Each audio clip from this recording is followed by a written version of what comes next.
All right, so we're going to record. So welcome everybody. Good morning. It's nice to see everybody in your, our little squares. Welcome to, this is the final portion of our spring Just Breathe. We've got you. We're very excited about our speakers. They are both, as I mentioned earlier, returning speakers, Anne Marie and Sally. This type of program or webinar could not be possible without the support of our sponsors.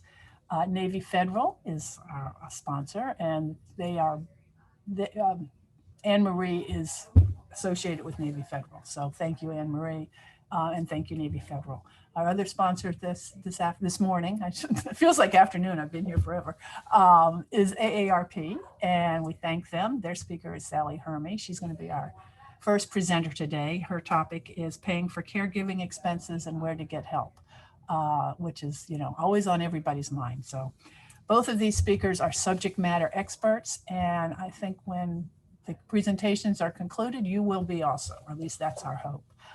Before we get going, I did want to share some exciting Shepherd Center news. We have recently expanded this has been a busy year, pandemic-wise and also like business-wise for the Shepherd Center. So in February, we merged with one of the smaller local, another Shepherd Center. So our service area is now Oakton, Vienna, Reston, Herndon, and we've expanded into Great Falls. So because of that, we've changed our name. We are now the Shepherd Center of Northern Virginia. I'm going to put up our contact information, so if anybody wants to learn more, that they'll be easy for you. Our second piece of news is we've recently been notified that we are accepted into the catalog for philanthropy, which is a huge deal. It's a stringent, it's a horrible, actually, application process and vetting. And they have deemed us to be impactful and worthy. So it's kind of like the Good Housekeeping seal of approval. So we have been accepted into the 2021-2022 class for the catalog. So we're very proud of that.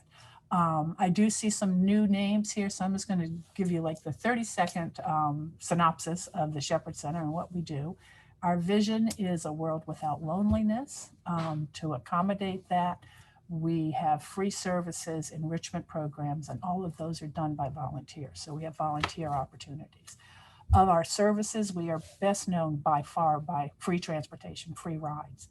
So if you live in those areas I mentioned, our service area, it's Oakton, Vienna, Reston, Herndon, and Great Falls, and you're 55, you just call, we make you a client, and then we will do our very best to provide transportation, rides to medical appointments, procedures, grocery shopping, pretty much anywhere. So we've been very successful filling rides, even during the pandemic. Another one of our free services are handy helpers. Non-COVID times, we're in people's homes doing minor repairs. Currently, we are in yards weeding and raking and doing things. We also have friendly callers and friendly visitors. They have been vital during the pandemic, in all honesty. All of our visitors were converted to friendly callers. Our goal has been to link up every client. We have, I think, 302 at the time, with a with a friendly caller, and they become like the lifeline that because they're touching base with their client or their friendly caller, their client, and let us know, well, Lulu needs food or she needs her medicine. So then they'll call the office and we'll arrange for a volunteer to help out with whatever that need is. So the friendly callers have, become even more important than normally. We also offer a support group, mostly for people that are caregivers of dementia patients. And that's been, we've totally, the key word pivoted, we've pivoted. They're on Zoom. Everything we do now is on Zoom. So those are our free services. We also offer enrichment programs. Someone mentioned Mike Mulroney earlier, and he again is the Zoom wizard and was able to pivot. And all of our, we didn't skip a beat. All of our AIL class, our Ventures in Learning classes have been on Zoom. And it's actually kind of good because people that wouldn't normally drive to our in-person classes now can Zoom in from, from afar, so to speak. So the classes have worked out. We also offer Tai Chi. There's a separate active adult exercise program. We have a great decisions discussion group. Um, and we've had multiple senior socials, all on Zoom. We have, oh my goodness, we've had cooking classes, beer tasting, wine tasting. There's not too late to sign up for a class tomorrow. We're doing a class on container gardening. So if you'd like to do that, again, I'll put our contact information in the chat room and you're welcome to touch base with us. All of these things I've mentioned again are run by volunteers. We are a volunteer-based organization. We could not do what we do without our volunteers. They're all fabulous. So that's us in a nutshell. A little bit of etiquette, if you will. I think you all probably already are muted. If you will mute yourself, there'll be question and answers after each segment. And so, raise your hand and we'll mention you and then just unmute. So I think we're ready to move forward. We're a little ahead. Everybody tuned in early today. Our first speaker is Sally Hurme, as I mentioned. She is with AARP, and her topic is paying for caregiving expenses and where to get help. So Sally, can I turn the baton over to you? Absolutely. Great. Welcome. We're so glad you're here. Thank you again. Thank you. Glad to be back. And let me get my PowerPoint up, and there we go. So yes, what I was asked to talk to you about is all of the various expenses that everyone who is a caregiver recognizes as being a really big, serious problem. I am an elder law attorney, and I worked with AARP for 23 years in the national headquarters. And so while I was at AARP, I had the opportunity to start writing some books on various elder law issues. And one of those books is Checklist for Family Caregivers. And here is what it looks like. And much of what I'm going to be talking about today is based on the information that I have in my my book. But we all recognize that the financial stress caused by caregiving can be substantial. According to AARP research, there are 53 million unpaid family caregivers. And the average lifetime cost to those caregivers, from lost wages, lost contributions to Social Security and pensions, can amount to as many as $304,000. And again, according to AARP surveys, more than 78% of family caregivers have to come up with some of their own money to help pay for the costs, with an average of $7,000 a year in out-of-pocket expenses to the caregiver. And how did they do that? Well, they basically told AARP that they have to tap into their savings. They stop saving, stop contributing to their retirement accounts, and in many circumstances, neglect their own needs. So one of the things that I hope I can do today is to give you some suggestions. There are not a whole lot of options, but I will see what I can do about helping you identify some of those ways to do it. And of course, I don't have to tell you, you know that caregiving costs are very high, and the retirement savings of the person that you may be taking care of may be very low. So there's high cost and not so much money underneath to be able to help pay for those expenses. Now, I have to recognize I don't know you and your personal circumstances and who you are caring for.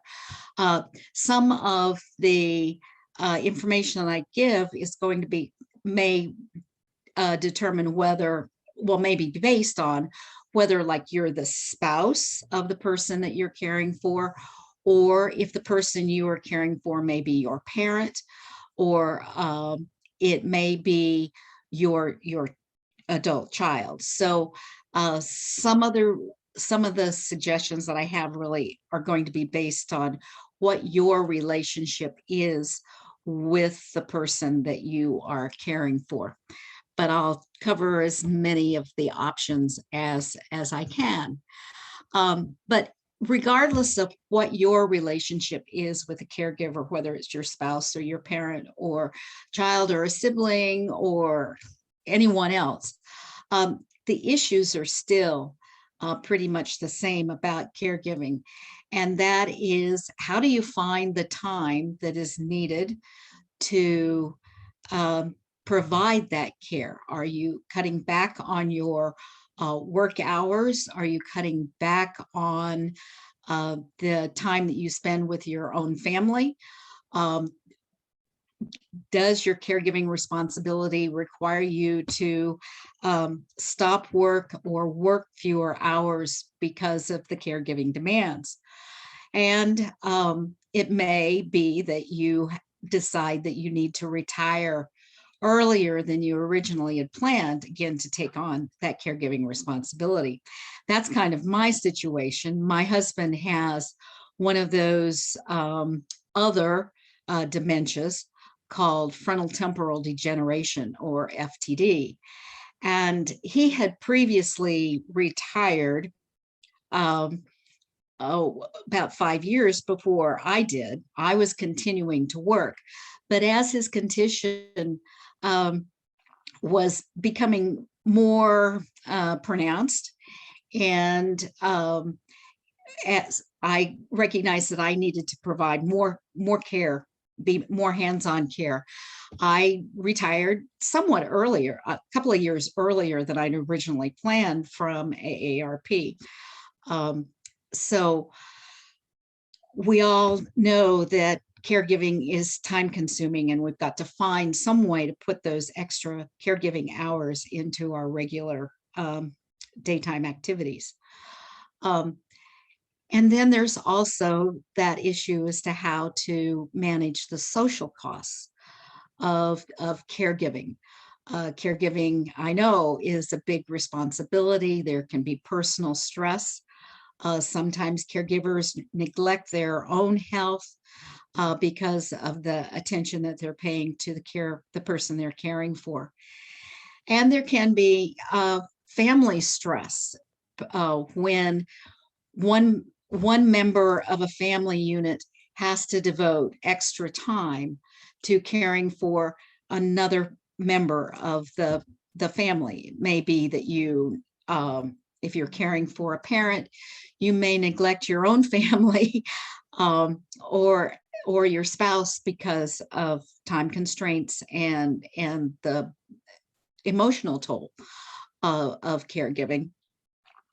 And or moving a parent in to live with you, or whatever the circumstances might be, there can be significant stress on the caregiver's sort of social life.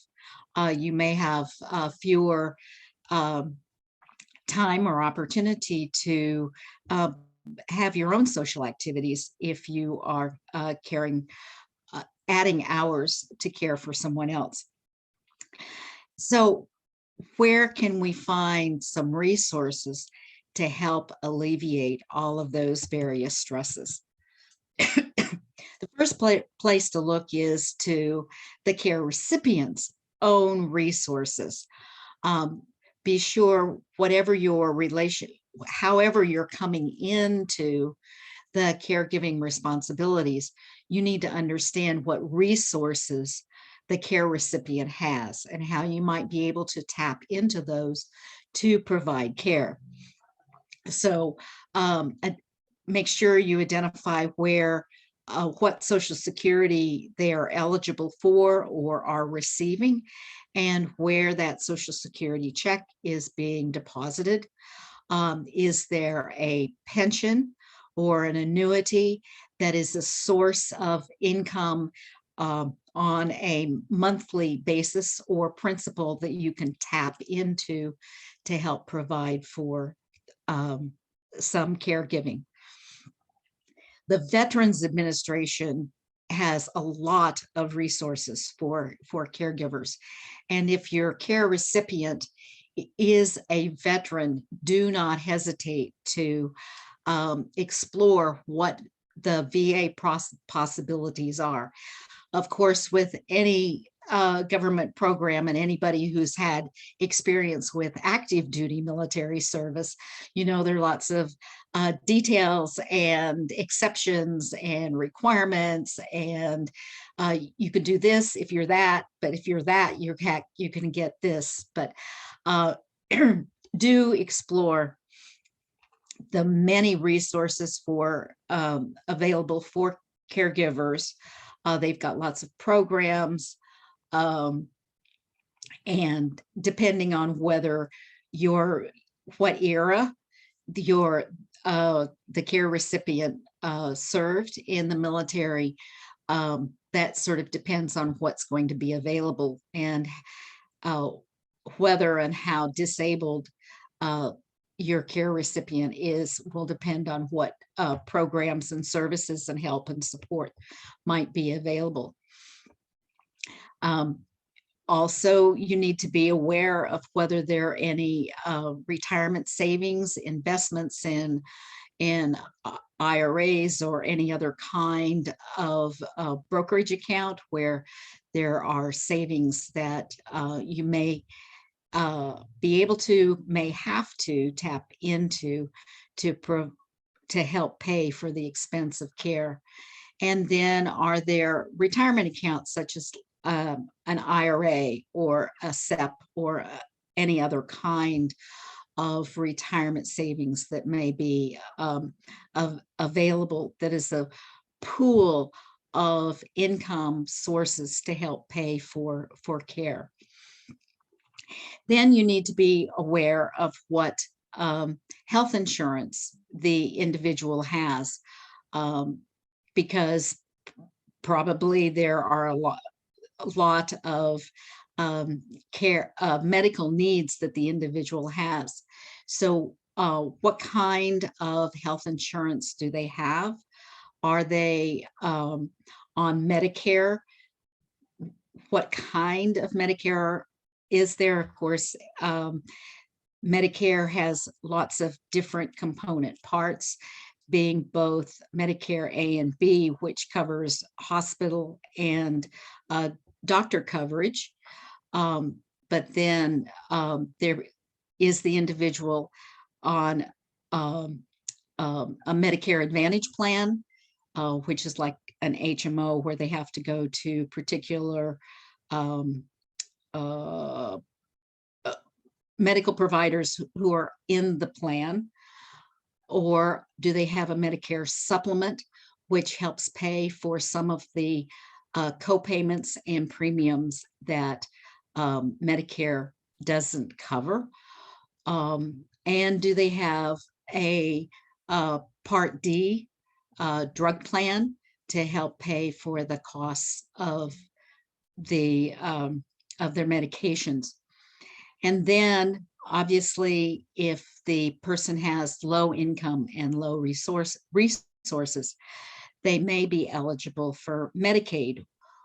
Medicaid is very complicated, and there are lots of strict requirements as to who is eligible and how they stay eligible for Medicaid. But once resources have been spent down on caregiving, then the person may be eligible for Medicaid, and then they get a lot more assistance in covering their medical costs. And of course, as you probably know, Medicaid will help pay for long-term care in a skilled nursing facility if the person is eligible, both as to medical need and as to their income and their resources. Medicaid is pretty much the fallback when all other resources, the investments, and everything else has been spent on care, then when there's basically few resources left, then Medicaid can step in and provide a coverage of all medical expenses, including long-term care. You also need to be aware of whether the individual has paid for and purchased a long-term care insurance policy. There are various kinds of long-term care insurance, and you really have to take a look at what the policy says about when the person would be eligible for long-term care insurance. Usually most policies require that you use your own resources to pay for long-term care for 30 days, 60 days, 90 days, or some other amount as set out in the contract as to when you can start receiving reimbursement from the insurance policy. Depending on which policy the care recipient has, it may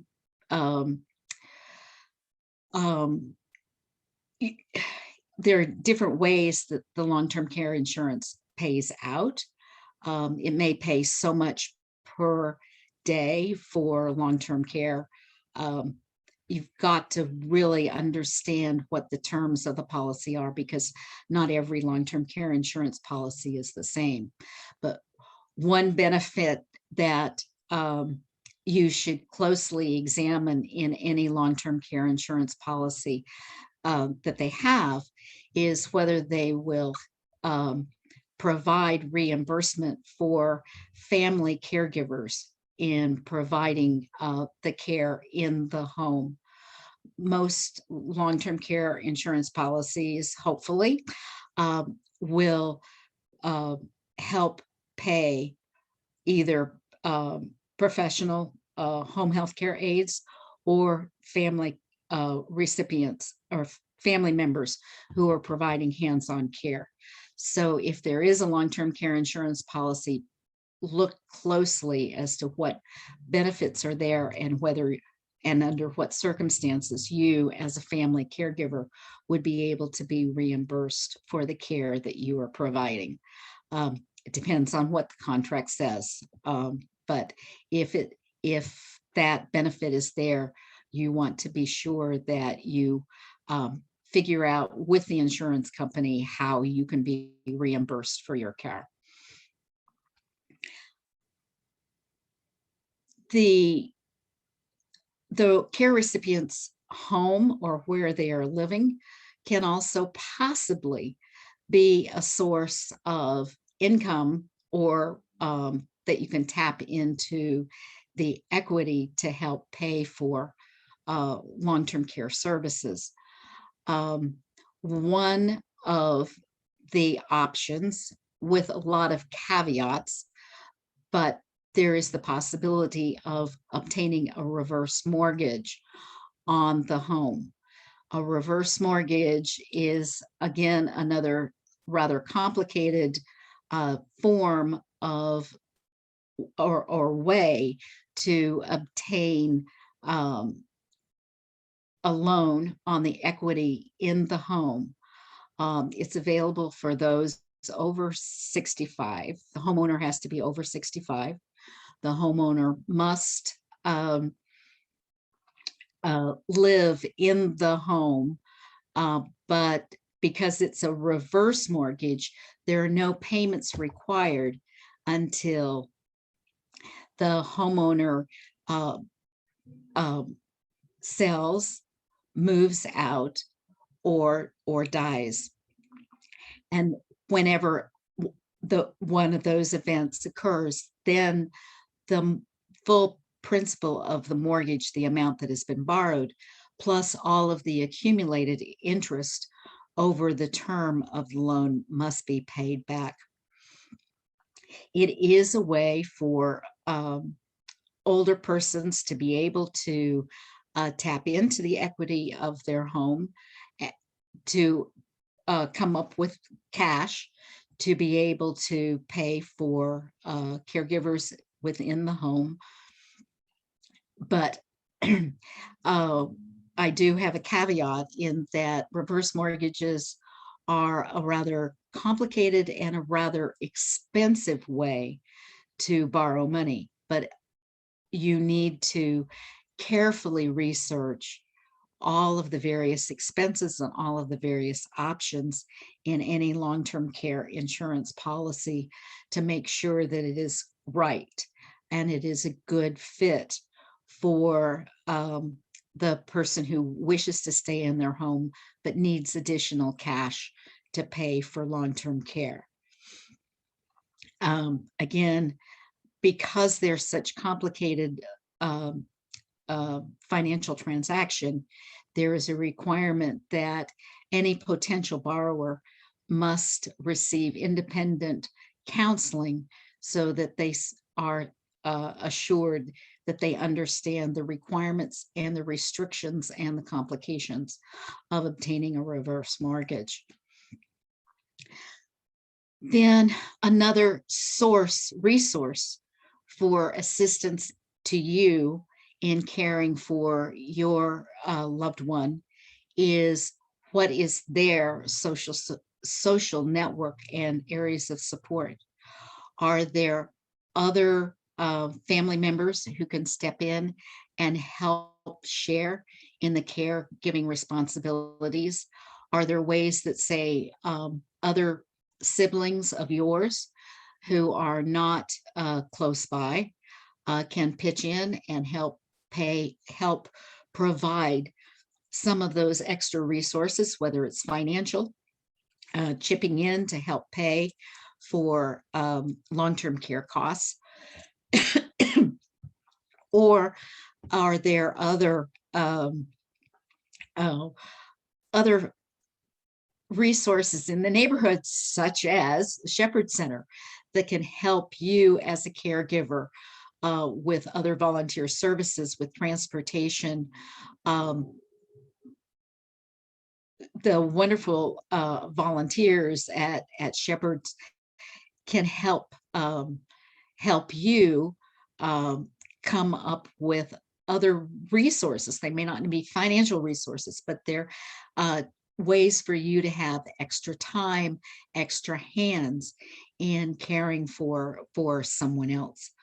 Are there other social networks that may be available to help pitch in? Are there someone from the faith community that can come in and help, maybe just volunteer to stay for a couple of hours while you get your hair done or go to the grocery store or attend to your own medical needs? Do not hesitate as a caregiver to reach out and ask for help and ask for support, whether it's within the community or within the family. See what you can do to expand the resources that are available to your care recipient. Then once you have an idea of what income and financial resources and social resources are available, then you need to have a good idea as to what are the current expenses. What are their housing needs? Are they living with you? Are they living on their own? Do they need to perhaps move into assisted living to receive additional care? What are the expenses? What are they paying on a mortgage? What are they paying in rent? What are they paying for any sort of residential community where they might be living? What are their nutrition needs, and what is the expense for that? Are there Meals on Wheels programs that could help reduce the cost of providing food for the individual? Are there what are they paying for groceries? Are there senior centers where they can get additional nutrition and what might be the cost of that. Most of them are at least pre-pandemic, one place to make sure that there might be additional nutrition support that would be available. What are they paying for drugs? Are they on the right health insurance? Do they need to apply for a different kind of health insurance? Are they on Medicare, Medicare Advantage, Medicare supplement, Part D? But we do know that medical expenses, including drug expenses, can be very high. What other insurance do they have? Is there homeowners insurance, and is the homeowners insurance premium being currently paid? And then again, besides the health insurance, are there life insurance premiums that need to be maintained so that the policy doesn't lapse? And then what are the costs for transportation? Are they still driving? Is the car insured? Are there transportation services such as what Shepherd does?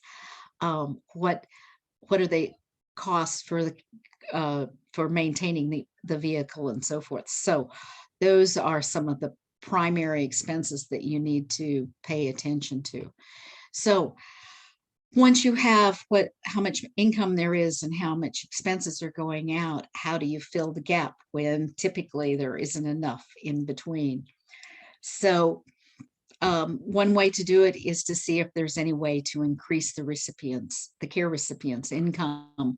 Are there any benefits extra out there that they may be eligible for? And one quick way to find out what might be available is to check with the Area Agency on Aging, or you can go online to benefitscheckup.org, which will list all of the various services and benefits by zip code that your care recipient may be eligible for. There may be other ways to reduce the costs to preserve and save the assets for caregiving. You should explore whether there is a homestead exemption on property taxes. It depends. In Fairfax and Arlington, I'm not sure what the requirements are, but in many circumstances, older homeowners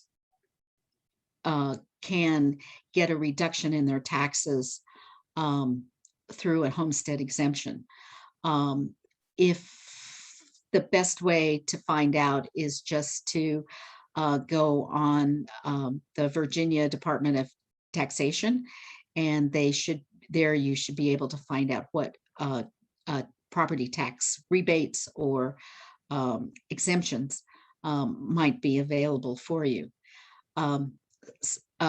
SNAP is the food assistance, food stamps, where you can, if you're low income and eligible, you may be able to get help in paying for purchasing groceries. Meals on Wheels is another way to get food coming in that may be that's already prepared and may be very helpful. Another benefit program in Virginia is a weatherization program, which can provide insulation and repair broken windows, put in other energy saving services that will cut down on heating and air conditioning costs if the house is older and is pretty drafty and using up energy. For Medications, you should be aware of the Pharmaceutical Assistance Program. This is run by some of the major drug companies, and they can, depending on your circumstances and the drugs that your care recipient needs, may be able to provide you with discounts on your care recipients' drug costs. So then you need to look to your resources. It may be what income you have is going to be shared with your care recipient. It can be your wages, the Social Security that you are receiving, your investments and retirements and your IRAs are certainly sources of money to help pay for caregiving services that you are providing. You should, if you're still working, be sure you identify what support you can get from your employer for family leave. It's there, but sometimes it's difficult for caregivers to get enough time away from their job without risking their job security to provide those extra hours of caregiving. And again, let me focus on the importance of knowing what support, family, social support, and you can get from others in the family to help divide up the caregiving responsibilities. So you need to establish a personal budget as to just how much can you provide extra support if, after you've applied for all of the benefits and looked for various ways to save on the expenses and increase the income of the care recipient, how much time are you going to be able to devote? What resources, your financial resources, can you share? And what is the extent of the impact on your family, your savings, your work, your retirement, in providing caregiving services? And for those of you who are caregiving for your spouse, like me, make sure that you budget enough time for you so that you have your own energy and your own resources to take that extra time.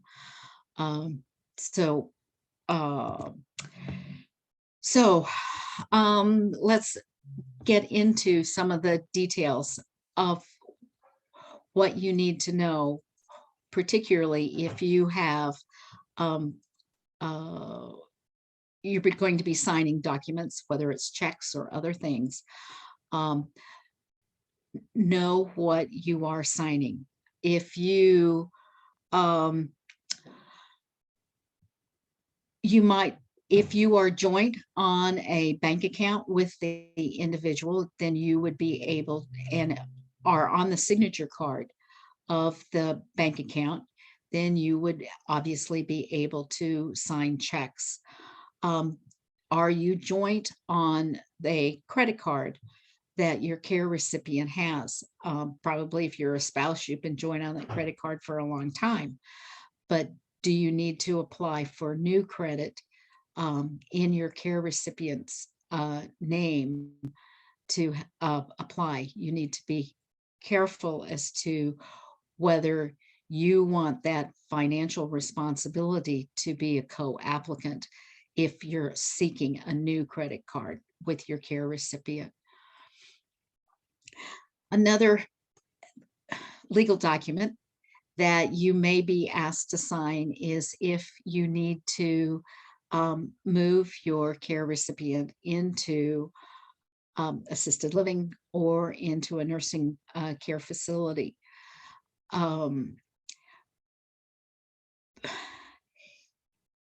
When you apply on behalf of your care recipient, you need to note very carefully what you want to, how far you want to go in being responsible for the costs of assisted living or um, uh, or nursing home care. Watch out for the line of responsible party. If you sign as the responsible party, whether you're signing as a spouse or a power of attorney with financial powers, if you sign as the responsible party, you put your income on the line as being a guarantor of the payment. So if that is your intent and understanding that you're going to be assisting and paying for the long-term care, then that is fine. But don't be caught unaware if you're expecting that the costs of long-term care is going to be paid for out of the resources of your loved one, then signing as a responsible party may be a surprise coming on down the road when the care recipient maybe runs out of money. Then you're on the line to pick up the rest of the cost.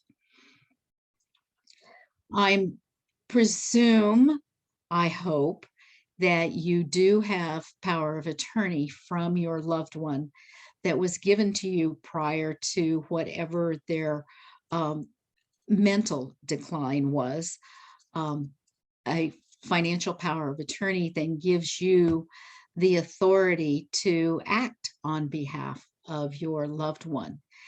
And so how you sign any legal document, whether it's a bank account, a credit card, a check, a long-term care contract, a rental contract, whatever it is, be sure you understand in what role you are adding your name. You cannot sign your loved one's name to any document. That's forgery. Even though someone might say, oh, well, you just sign for him or sign for her. That is not good legal advice. If you are an agent with a power of attorney, then you would give your signature that includes what your capacity would be.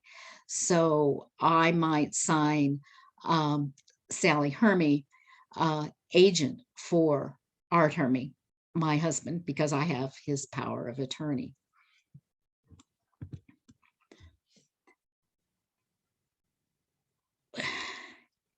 One area that some people don't understand is that under Virginia law, there is a requirement called filial responsibility. And this Virginia statute says that adult children may be responsible for some of the debts of their parents if the parents are unable to pay. And so there is a legal responsibility to make sure that the basic needs of the family are paid for. And that includes food, clothing, shelter, and medical expenses. Now, the law does have provisions in it that if the family member can't pay because it would impact their ability to support their own family, then they would not be financially responsible.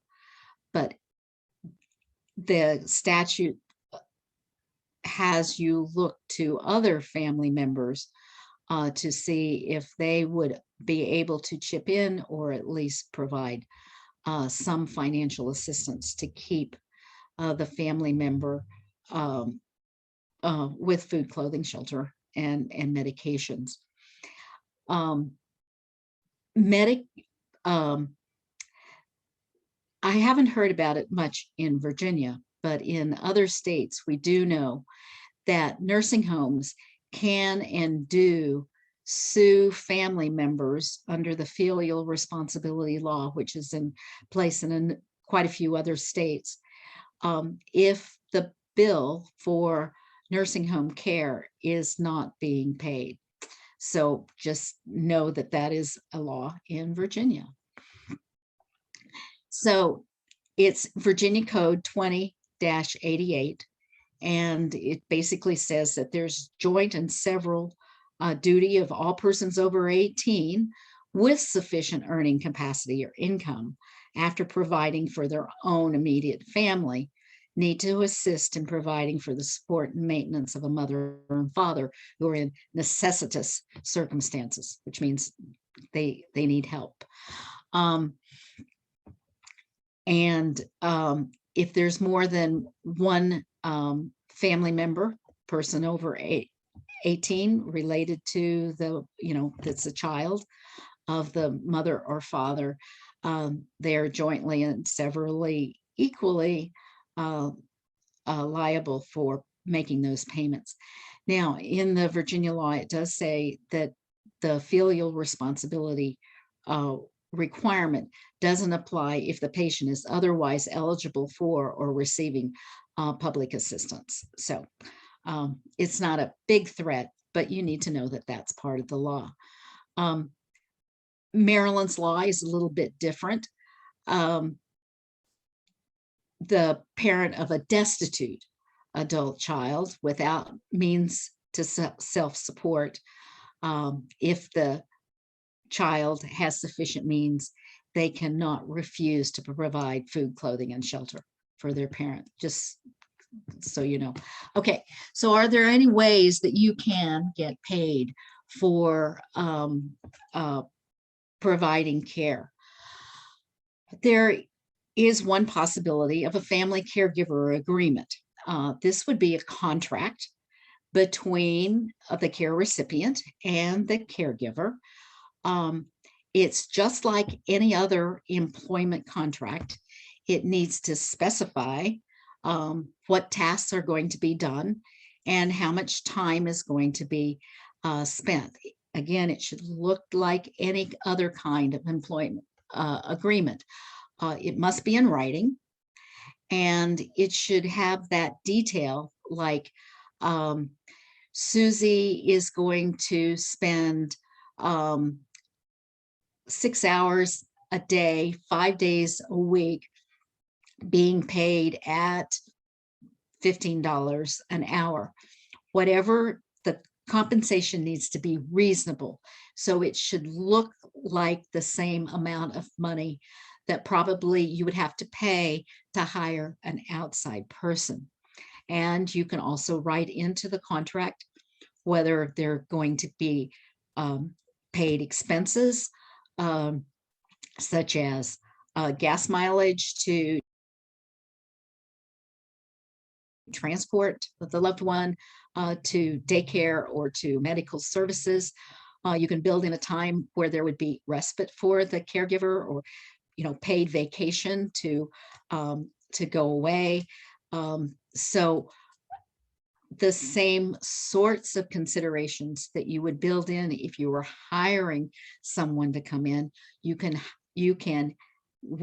if this is what the care recipient wants, can hire you to provide caregiving services. Of course, this means, understandably, that the care recipient has to have the resources to pay you. Be advised that it must be prospective. You cannot be paid for work you've been doing for the last 10 years. It can only be for the work that you are going to do in the future.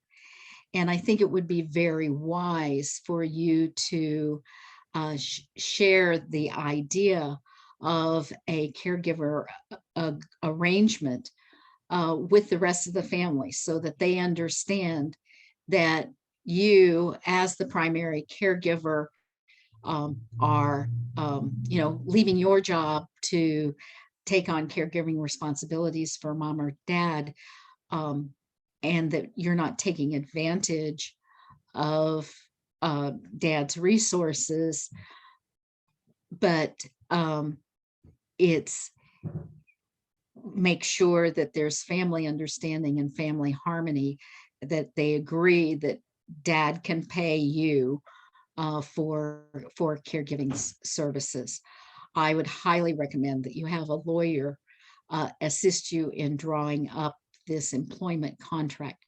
But it is one way for a care recipient to acknowledge the financial burden of caregiving. Again, if the care recipient understands and has the resources to enter into such a contract.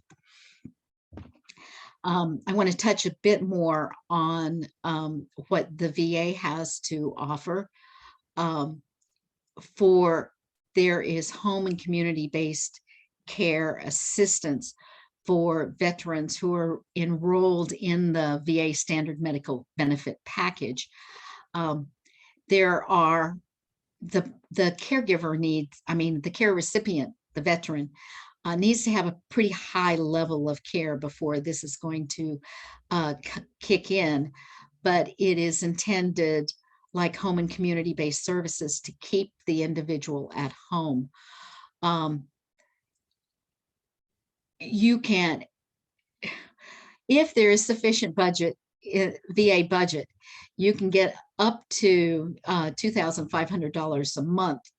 The veteran would get an additional $2,500 a month to spend on caregiving services, and the veteran can pay a caregiver with that extra $2,500 a month, including a family member, if they need assistance with their activities of daily living or incidental activities of daily living, which are, bathing, transfer, toileting, mobility issues. So it's available, but again, the veteran has to fit into the right category, both as to their service and the need for the extra care. Another provision under the VA is called aid and attendance.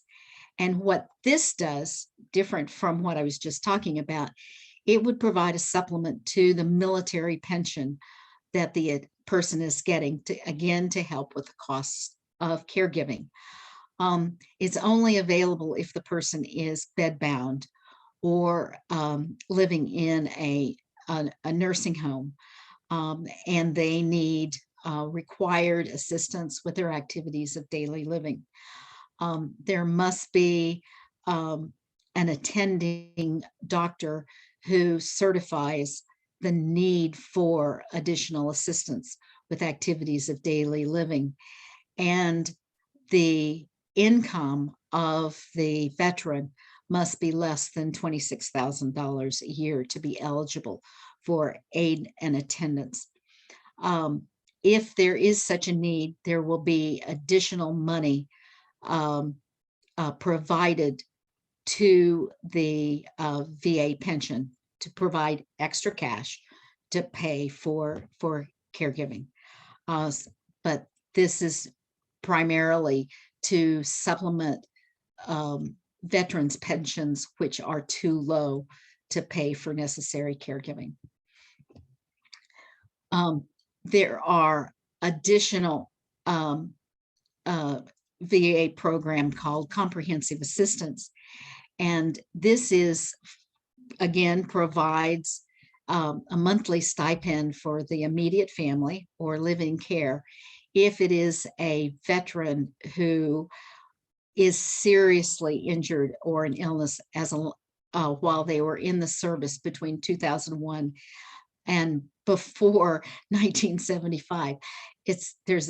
There's a hole there between 1975 and 2001 when comprehensive assistance is not available, but it will provide for personal care service, travel and lodging expenses, training and counseling to the caregiver and to the care recipient, and provide respite care. If your care recipient is not a veteran, you can keep in mind that you may be able to deduct the medical expenses that you pay for your spouse or for your dependent on your own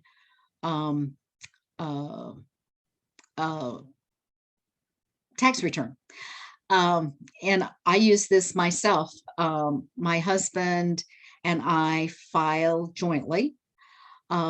We have to itemize, and I keep very precise documentation of what I pay for medications. My husband goes to adult daycare, and we have a family caregiver agreement as a backup for my care that when I can't provide it for my husband. And I document every penny I pay for his medications, whether they're prescription or other kinds of meds. If you have the documentation, and if you document, you can deduct the dollars that you spent that are 7.5% over your adjusted gross income. So this basically means if you have $45,000 of adjusted gross income, you can deduct expenses over $3,375. The IRS reports that over 8 million people have used this for an average tax savings of $9,090. You can include the drugs, any surgery, hospitalization, any kinds of special treatments that you're receiving, dental, vision, psychologists, psychiatrists that may be necessary. And you also can, if you keep records, you can deduct the travel for medical care at 17 cents per mile. For example, I need to take my husband from where we live in Harrisonburg over to Charlottesville to the UVA Medical Center, and I keep track of the miles that I spent. On June 10th, I drove 100 miles round trip to take him to UVA, and I keep a record of that and add it to make sure that I have more than 7.5% of my adjusted gross income. So to deduct. So if you have high medical expenses, don't overlook this, but you have to keep the documentation on a day-to-day basis to be able to document how much you're spending in medical care. You may, depending on your circumstances, particularly if it's not a spouse, you may be able to add your care recipient as a dependent on your own income tax. But this may be like if your parent moves in with you or your sibling moves in with you, you must provide more than 50% of the basic living expenses to be able to declare someone else as a dependent on your income tax. And this includes, how much are you paying for food, clothing, housing, and medical expenses. They don't have to be living with you, but you have to provide 50% of that care. So if you're paying for the individual's assisted living or nursing home costs, then if it's more than 50% of their care, you may be able to add them as a dependent onto your own own tax return to get a deduction for those expenses that you are providing. Again, you need to document it and all of those expenses, and please do check with a tax professional because there are new laws on coming up all the time, depending on what Congress is doing on a day-to-day basis. Again, I mentioned long-term care insurance. Check the policy to see if it allows for payment for family caregiving to provide in-home care services.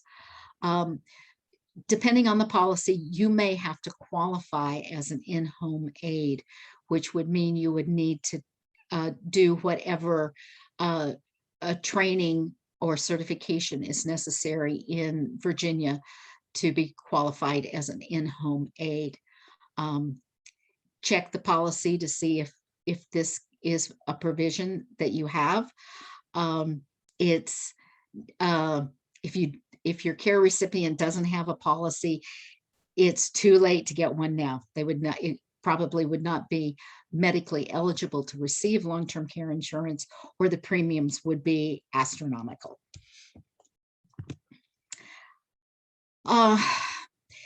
There's not much caregiving assistance currently under either Medicaid or Medicare. Medicare only pays directly to certified home health care agencies, and there's not that much in-home care that's available under Medicare. It can only be intermittent. It has to be less than 8 hours a day in any 3-week period. If your loved one has a Medicare Advantage policy, you should check the policy to see if it covers any in-home care by either paid caregivers or family caregivers. I mentioned Medicaid, which might help pay for long-term care in a nursing facility, but it does not pay family caregivers for providing care under any circumstance. And it's hard to know what is going to go forward with Medicaid expansion, but some states do have allow payment to family caregivers, but some of them exclude spouses as a caregiver who cannot receive assistance. So I think I have given you sort of a fire hose of ideas and ways that you can either find extra money or resources or get assistance in helping pay for caregivers. It's scattershot. It depends on your circumstances and your loved one's circumstance, but I'm open for questions. And Jane, I think you will be feeding me if there are any questions from the people who've been joining us this morning. Yeah, let's see. Do you want to go ahead and drop your screen and we can see Sure. everybody's raising their hands? Any questions? Greta has a question. Oh, great. Greta, if you'll unmute yourself. You're still muted, Gita. Oh, Gita, excuse me. Yeah. We There you go, insurance. Gita. They pay for only 6 hours, which is $161 a day. And we are paying more than that. And I was wondering how to overcome this problem. Who's paying? Where are you getting the $106 from? $161 from the long-term care insurance. Okay. What the benefits that you get in your long-term care insurance are set out in the contract.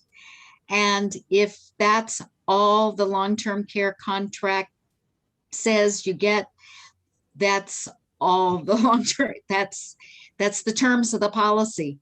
And I'm so disappointed. yes, right. That's one of the problems of long-term care insurance, is that how much they pay is pretty limited. Do you know if you have an inflation rider in the policy that makes it will go up? No inflation rider. So I don't know about it. I can ask. okay, ask and see. It would be in the policy, and it would say that, let's say you get 5% more every year because of inflation. But if it's not in your policy, you are stuck with the $160. That's just what it says. Right. Thank you. So see if there are any other ways to get assistance besides from the long-term care policy. Yes. Thank you. Any other questions with anybody? Okay, Paula has a question. This is actually a question about Shepherd Center.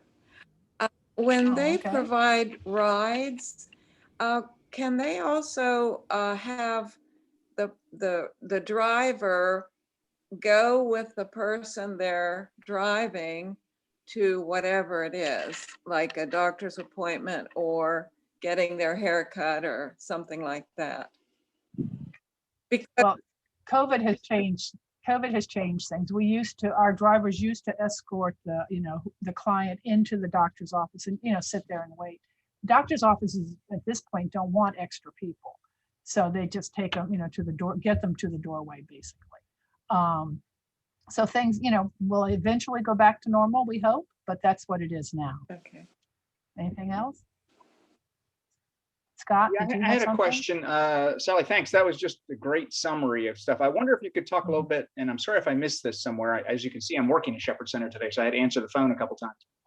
But my question is the role of sort of senior navigator or elder care navigator services, say within Fairfax County or other local things. I know Virginia has some kind of a senior navigator program. I don't know much about it. And, sort of how much help can they provide? Are there expenses related to using such services? And how might they help with these sort of complicated situations? You're going to have to check with the Senior Navigator program. I think they may vary from county to county or region to region as to how much of it is volunteer, how much it may be paid. It's going to depend on the local program, just like Shepherd Center has its catchment area and things that can and cannot do. So with the navigator services, but certainly the navigator programs are a definite place to go to find out how much help would be available to the caregiver. Sounds good. Anybody else have questions? No, I have never heard of a senior navigator. Where is it, and how do we get in touch with them? And what do they serve?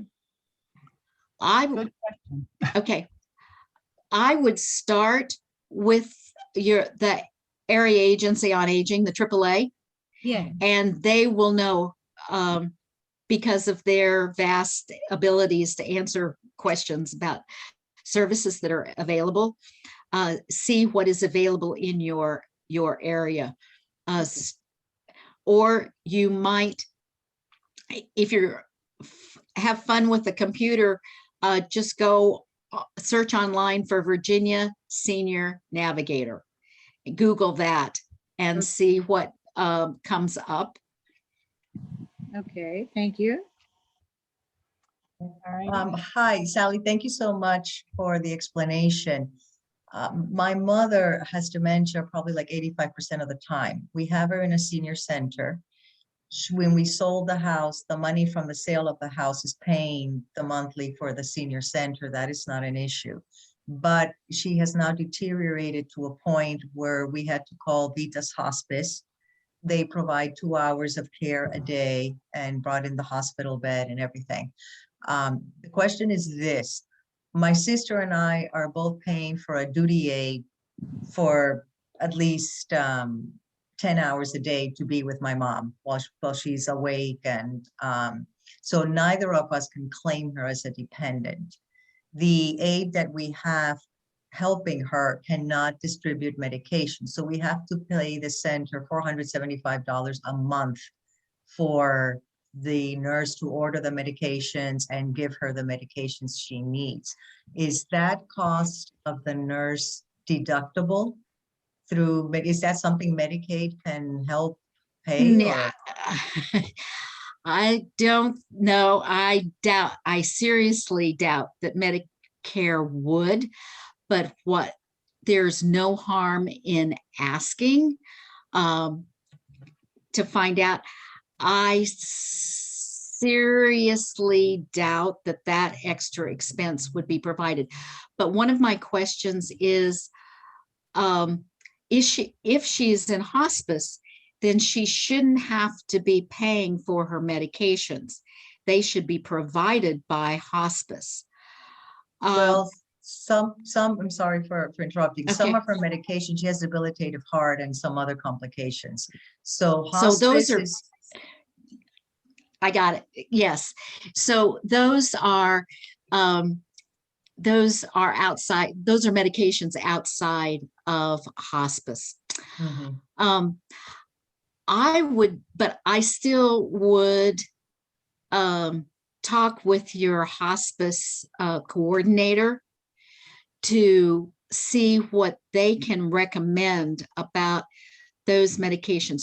Are those medications being paid for by Medicare, even though she Yes. is not? Okay, So so this Part is D just, covers most of them, and then I pay the balance of whatever Part D doesn't cover. covered. But she's a cancer survivor, and, And everything else, so. lots of medication issues. Oh,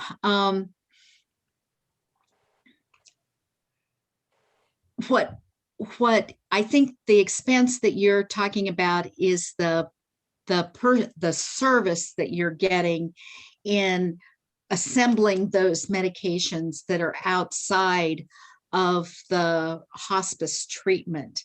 Right, the skilled professional. When you said skilled Yes, professional, skilled that the nurse professional. that nurse that we have to pay qualify as a skilled professional. You're gonna check first with the hospice.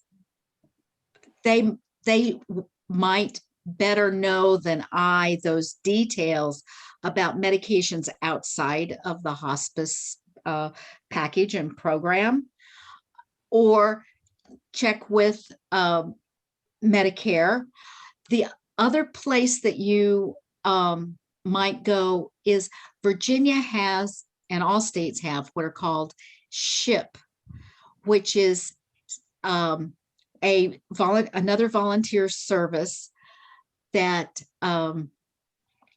provides guidance and help in understanding Medicare. They're experts in Medicare, and you can go on to the website SHIP, which is, they go by SHIP, but it stands for State Health Information Program. But go to just ship.com or gov, I can't remember, and you'll find SHIP in my state, and that will give you the SHIP program in Northern Virginia. Or again, the Area Agency on Aging can direct you immediately to where the SHIP program is. But they are experts on the intricacies of Medicaid. And I know the balance between what's covered under hospice and what is otherwise covered under Medicare, it gets very detailed and complicated. Okay, thank you. So, but those are places to go for information that I don't have myself. No, but I appreciate the guidance. Thank you. Sure. We'll check that out. Thank you. Well, Okay, those and are great a resources. follow-up question was, again, she and her sister kind of split the expenses, which means neither of them pay the 50% to be a dependent, claim as dependent. Is there a way around that or not?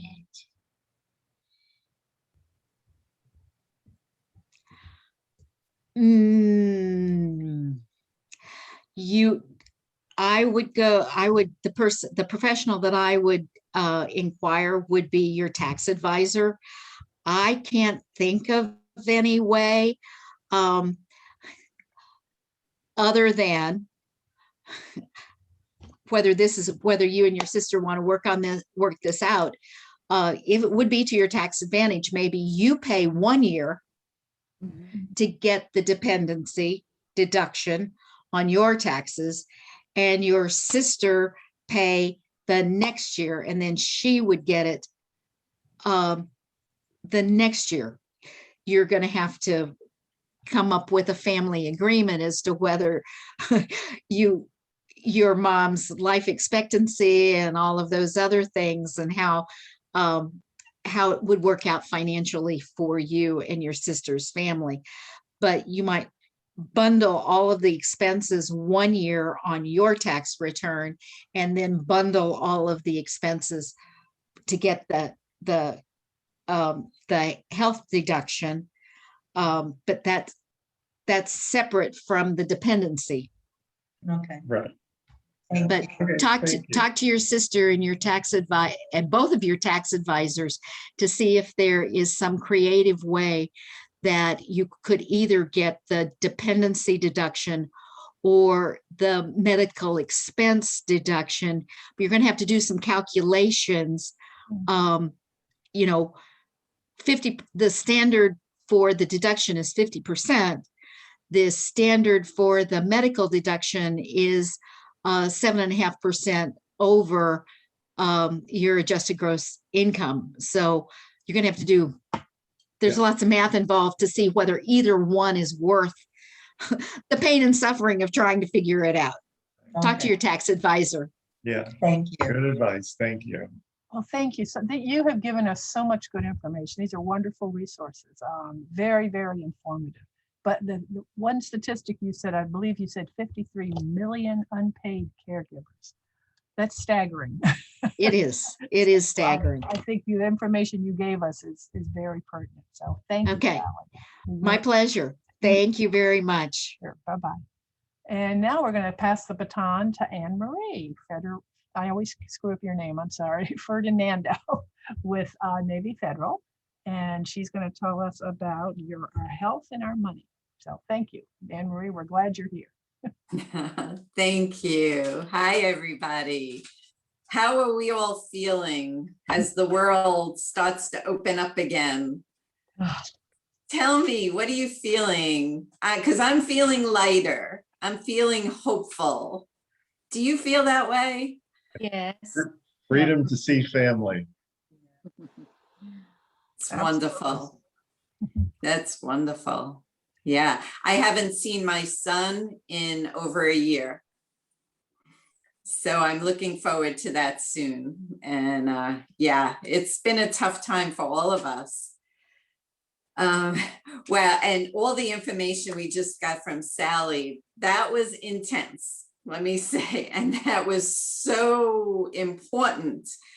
But we're going to lighten things up a little bit here, because I want to talk about a very broad concept of financial wellness.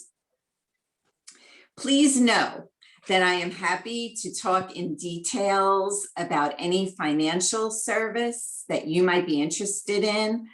I've worked for Navy Federal Credit Union for 21 years. And before that, I was in banking, also with a different bank. So I have a lot of experience, and I've talked to so many people, and I really have to share that I love what we're doing here, because I truly believe that the most I've learned out of life in general is from people, from the clients I have helped in my professional life, from my family members, from my Depression era grandparents that I grew up in their household, and the lessons I learned from them, which I may have rejected at many times, but always come back. The truth of what my grandparents knew always comes back. And so I like to think of money management as financial fitness or financial wellness. And how do you define financial fitness? Well, we can consider this: having the money you need when you need it, or not being in debt, and having savings that you can rely upon. My personal definition is having the peace of mind that comes with a full understanding of my personal money situation. It's all about balance. Achieving a balance in all things directly impacts our overall well-being. So our balance in our health, our balance in our money, our balance in our work and personal lives, all of these things. When I want to achieve finer balance, I look at a renewed interest in my financial picture, because I find that taking a good focus and interest in my finances relieves stress for me. I like to throw the sunshine on it and look at it, and really, I feel more centered. Because thinking about money can be hard. Talking about money is even harder. But doing both is very empowering. We grow by getting together and doing what we're doing, sharing our opinions, sharing best practices, sharing ideas, learning and learning and learning from each other. So, and I believe the hard work is worth it, because I really truly think that financial fitness is one of the keys to a happy life. Financial fitness is a daily practice of new and more enriching habits involved with how we handle our money. It involves new ways of learning how not to exceed our available income. Living within your means, eliminating stress in our lives. And I think this is a great time during the reopening of the world, our lives, and as we're moving forward into normalcy, the normalcy we used to know, to reassess our financial well-being. And I'd like to include a disclaimer right now that I am not a doctor. I am only a common sense financial expert, but I do know this, that from nearly 40 years in this business, finances can be a leading source of stress in people's lives. And upon talking with countless people on this topic, a common theme has emerged that many folks just simply don't have a basic understanding of their current money situation. Also, many people have not created goals, achievable goals, with a path to get there.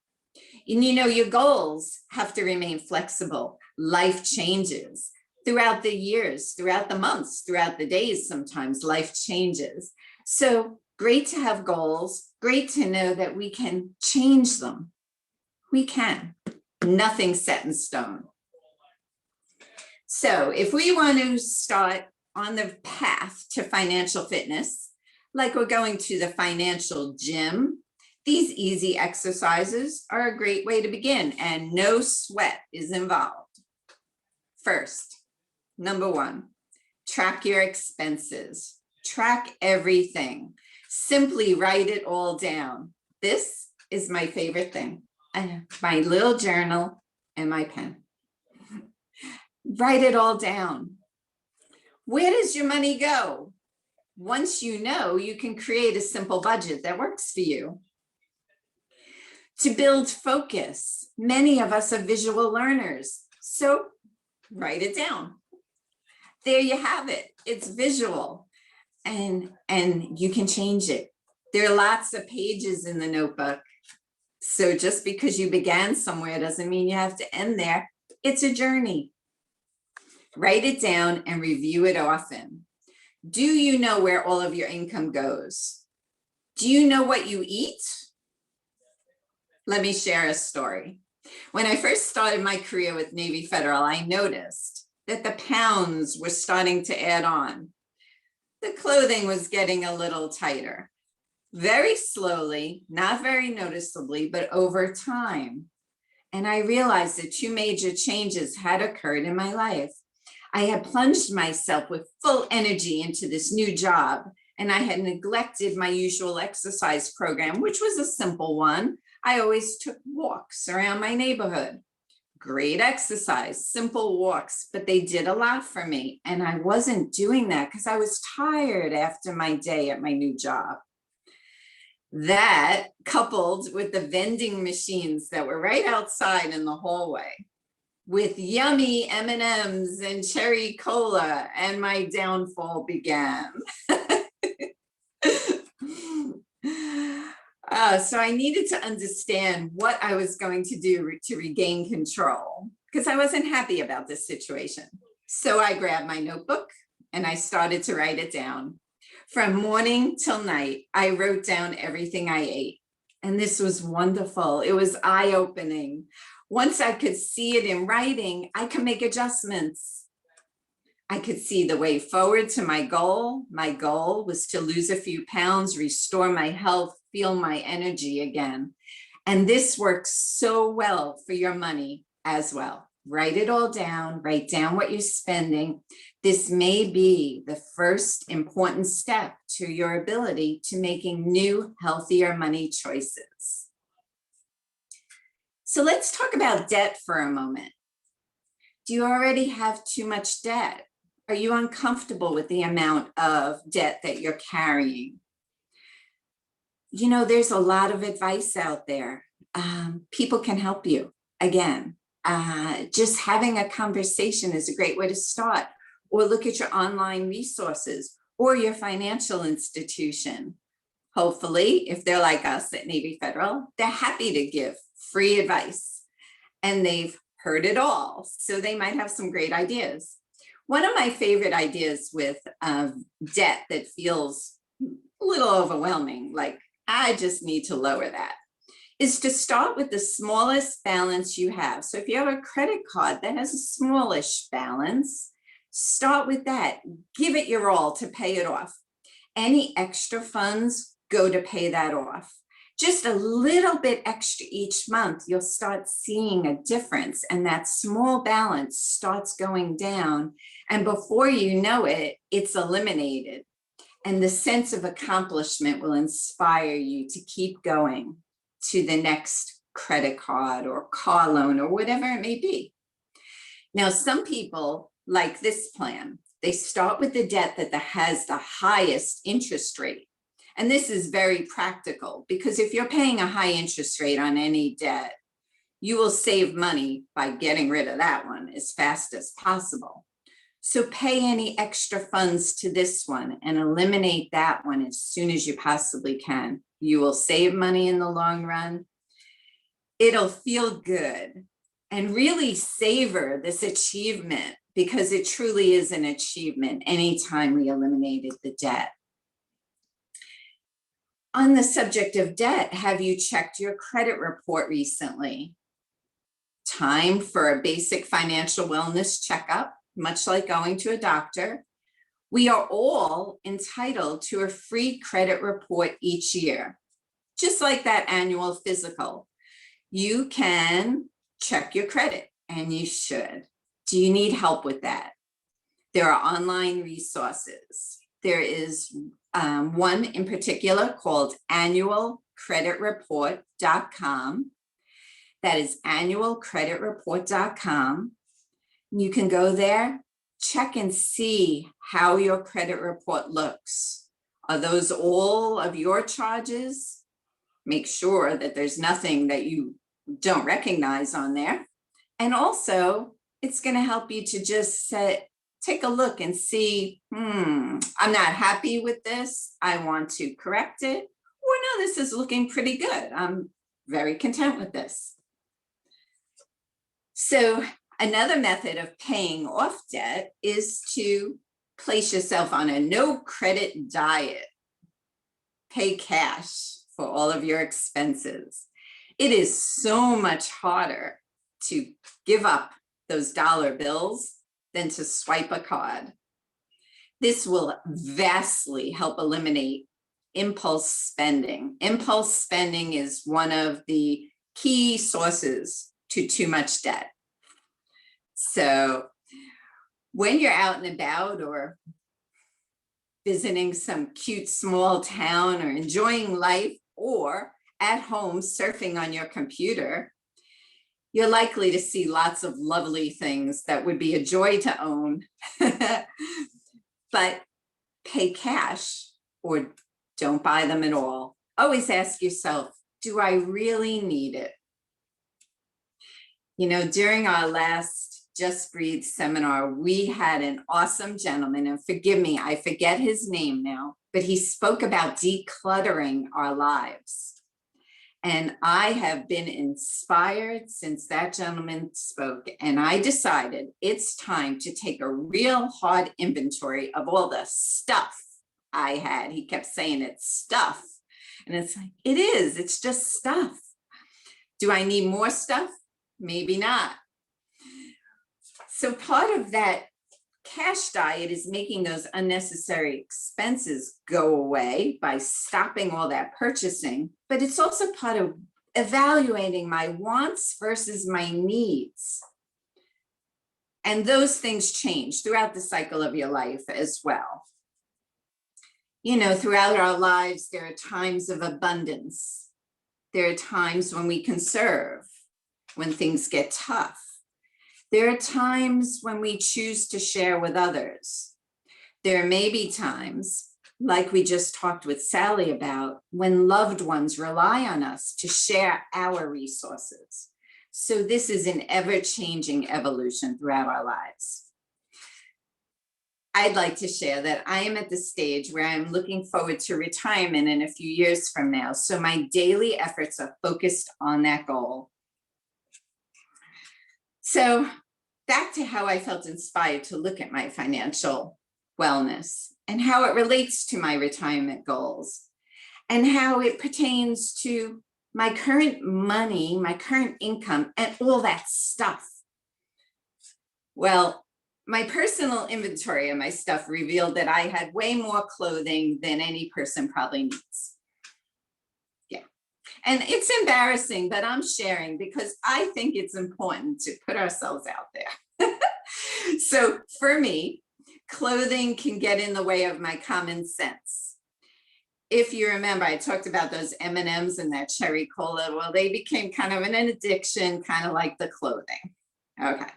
So I love clothes and shoes, and they can easily derail my plans. But do I need more? Well, simply looking at what I have, disregarding what I no longer enjoyed. And that means things I'm not wearing, things I'm not using, things that I don't think are pretty anymore, donating them, giving them away to people who might love that. Finding things in the back of that closet that I didn't even remember existed, so they're brand new. That's fun. Organizing and thinking about it all and seeing it all. Well, this helped to clear my mind, make me feel very satisfied. It was this new sense of satisfaction that I am good. I have so much to be grateful for. Look at all these lovely things. I don't need more. And this helped me redirect my focus to more important things. So what do I want to do now? I want to improve on saving for that retirement goal. So I looked at my retirement plan and I looked in great detail and I said, check, I'm good. I'm on a good path. Luckily, being in the financial business my whole life has led to that good path. Great. Emergency savings. I thought, well, I can improve on this one. I think a lot of us can. So I decided to start putting more of my energy, time, resources, and mindset to emergency savings and to focus on short-term goals. Well, my house will need a new roof within the next 10 years. And I want to look at that. So I have plenty of clothes in the closet, but that roof is getting older by the day. It's a fact of life, right? The weather, the storms, the hailstorm the other day, all these things are wreaking havoc on that roof, and it's going to need to be done. So I'm facing facts and I'm looking at it and I'm thinking, why not start saving for that? You know, small changes, small amounts can add up to a lot. So, did you know that you can have more than one account to help you save? This has proven highly effective for me. You can have multiple savings and checking accounts. And I'll share that at Navy Federal, I have at least 5 different savings accounts, and they let me name them, which is awesome. So I have an account that is entitled Emergency Savings. I have another account that is entitled Roof. Wonderful. And when I find there's a little bit of extra money here and there, I just throw it in there. Simple transfer from my pay over to these savings accounts. And I see that even in a matter of a few months, they're growing a little bit. And that really gives me a lot of satisfaction and hope that I'm going to get there. You know, once that roof needs to be done, I might at least have some of it, if not all of it, to do that work. And that's important. All right. So as you save and as your money is growing, I'd like you to ask yourselves, is your money protected? Do you have a joint owner on your accounts, that trusted individual that will help you if you should need it? Do you at least have designated beneficiaries on your accounts for the ease of transition of the assets to your loved ones for later on? Just remember, more small steps to ease your peace of mind. And that's the goal of financial fitness, to ensure you know where your money is, you know what it's been delegated for, and you know that you have help if you so desire, or at least that your family will easily be able to receive this gift later on when you have designated a power of attorney, or a payable on death designation for them. Now, with that said, a Sally covers power of attorney as well, which is very important. You might feel, you know, that you would like a loved one, a trusted individual, to have your power of attorney to take care of everything for you as well. And in banking, that is huge help, huge help. So becoming financially fit requires discipline. I like to think of it as very small steps, like writing down the word M&Ms and shaming myself to not buy the next package of M&Ms. I know I am trying to be funny about the M&Ms, but they were a problem. They were a major problem because they're so good. So financial fitness means feeling good and feeling confident about your financial situation. During this trying time of COVID-19, we as a country learned that most people, the vast majority of our population, did not have an emergency savings account. I heard, and this seems almost impossible to me, but I heard that most people, the majority of people, if they had an emergency of $1,000 or less, would not have the money to take care of that emergency. I don't know, but I can tell you that a lot of people tell me that they wish they had more saved for anything that might come up. So this alone is a huge inhibitor to your peace of mind, because if you have an emergency account and something unexpected comes up, you're good. But if you don't have it, that's a source of stress. So, proven success strategy: set up automatic savings contributions. When your source of income comes in, hopefully by direct deposit to your account, whether that be income from a job or income from a pension or Social Security, whatever your source of income is, you can automatically direct some of it to your savings account or various savings accounts. You can set this up so it happens without you even having to think about it again. Again, a great tool makes everything easier. You don't have to think about it again. You can always change it if you need to, and you will, because it's all flexible. So if you need some help, any great financial institution has the tools and the people, these resources available to you to help you with all of this. Because the reasons we may not reach our financial success are generally failing to plan. If we are not focused on a plan and our money goals, we can easily be swayed, easily. We need a plan. Sometimes we don't have success because we set unrealistic goals, goals that are too lofty. So start small and be flexible and see how it goes. Sometimes we don't reach our goals because we just lack financial literacy. There are lots of tools available to help. There's vast resources on the internet.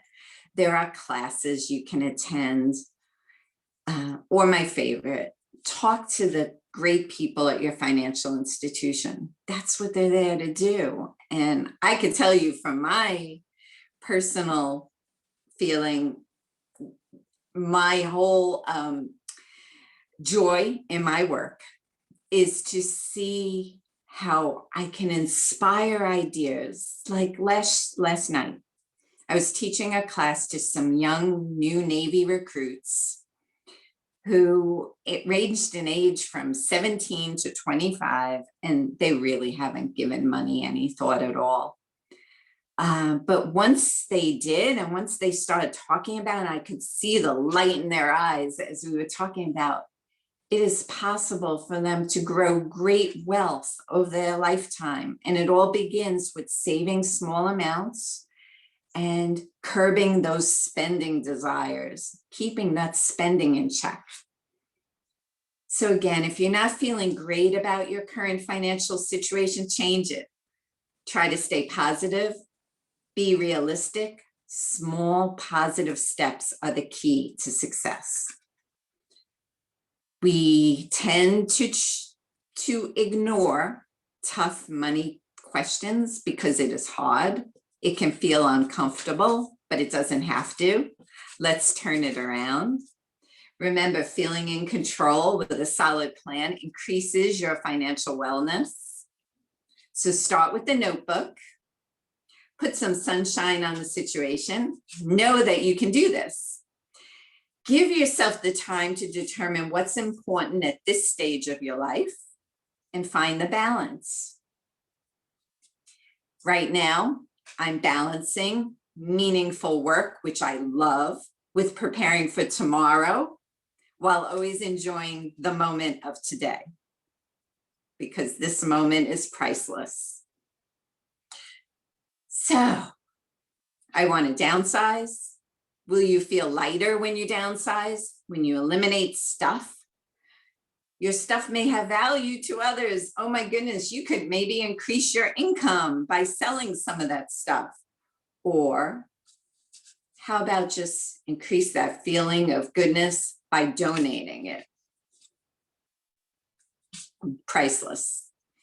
Donate your stuff. There's great veterans organizations, a lot of them out there now, that will pick up your things. Some of them even help you to clean up, literally in your home, your garage, haul everything away, and they'll give you a receipt, which can give you a tax deduction.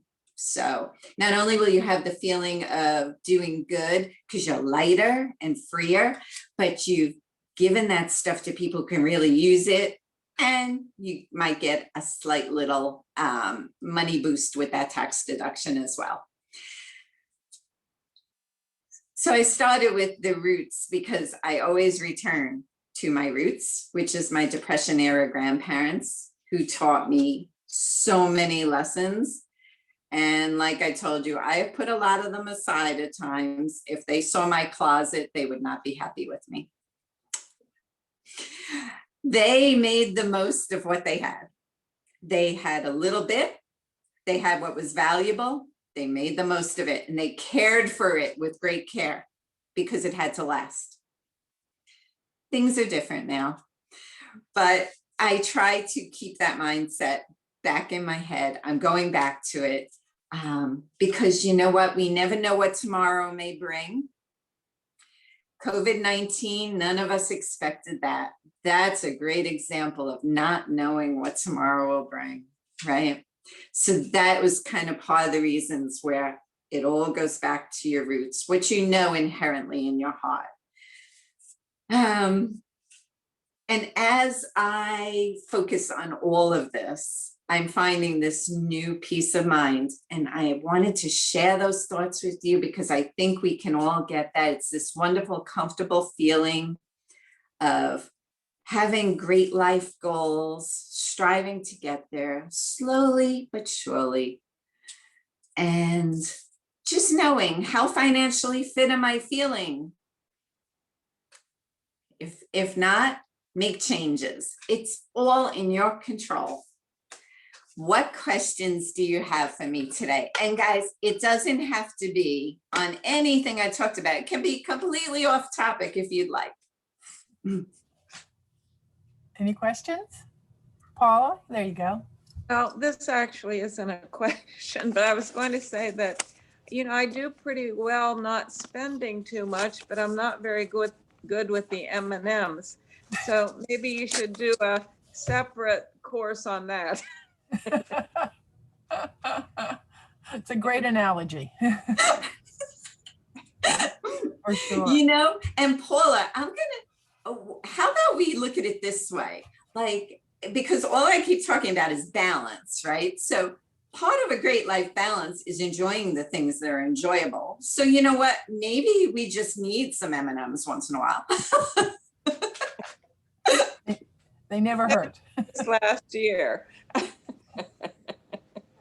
Especially. Any other questions or comments from anyone? Well, Anne-Marie, this is very helpful. And I totally agree, you know, financial wellness is the key to happiness. You know, if you feel secure that you're not going to, you know, going to the poorhouse into the next little blip, that's definitely reduces stress. So you have given us wonderful advice. But Paula, did you have something else? Does Navy Federal Credit or Navy Federal, is it credit union? Or, is that open to everybody or just Navy military? Oh, what a great question. So we began with Navy in 1933, hence the name Navy Federal.